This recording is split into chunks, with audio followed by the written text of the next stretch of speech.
What is angioplasty? Angioplasty is a medical procedure used to open narrowed or blocked arteries, usually in the heart, to restore proper blood flow.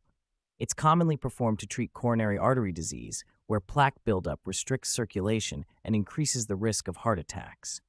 During the procedure, a thin tube, catheter, with a small balloon at the tip is inserted into the artery, typically through the wrist or groin.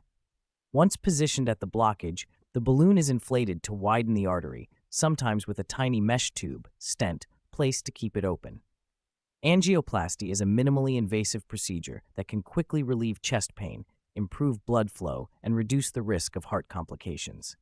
Recovery is usually fast, allowing many patients to return to normal activities within days.